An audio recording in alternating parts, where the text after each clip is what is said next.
You're watching Newswatch on WOAY.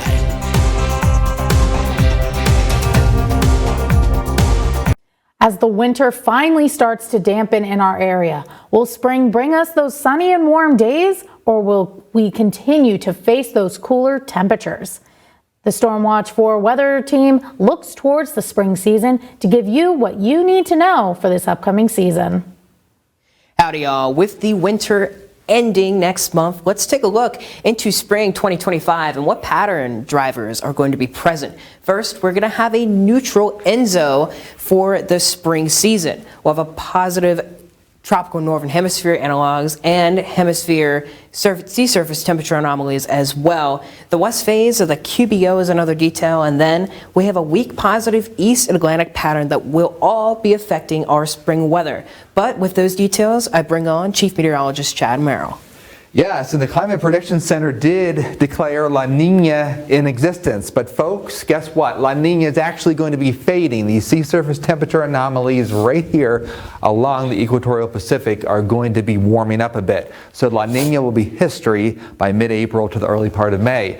Another factor is the west phase of the quasi-biennial oscillation. It rotates between a west wind and an east wind every 14 months. We are in a west phase of the QBO that will continue through the spring. And one of the big pattern drivers with teleconnections is the East Atlantic phase, which drives patterns and likely to be in a weak positive phase for most of the spring season. Now there's one other thing we got to touch base on. It is the all-important polar vortex. The lower part of the polar vortex has been ripped apart for most of the winter, but the upper part is still very, very strong, as you can see from this particular graph. Historically, when you have a very strong upper polar vortex through the winter, it undergoes a dramatic warming event in the spring, and that can unleash colder temperatures into parts of the United States, and that would happen late March into the first part of April. Now, let's check out the temperature pattern for the United States going forward into March. Christian?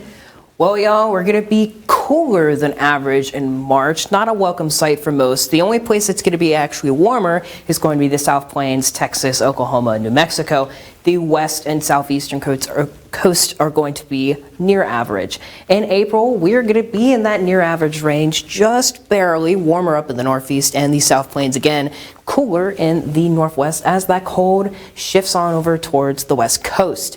Then in May, we're actually going to be cooler than normal, as this is going to be our rainiest and stormiest month on the spring this year. Those clouds are going to cause us to cool down, especially with the amount of rain we might get. It's going to be warmer over in the Rockies and the Great Basin, cooler up in Washington. But with that outlook, we'll take it over to the precipitation outlook with Chief Meteorologist Chad Merrill. And thank you very much, Christian. When we look at precipitation, that's a combination of course, snow and rain. What we see is a late season severe weather and flood risk across the Mississippi Valley into our region. Most of the storminess across the plains will occur in April. Things will start to dry out in May. We can see the drought expand a bit. And the drought will get chipped away across the northern Rockies and Northwest. And that leaves near average temperatures across parts of the Southwest. So what does this mean for you and your gardens? Well, going forward, here's the lowdown on the spring. We do see cold risks in March, and then we see warmer risks for our temperatures in April and May.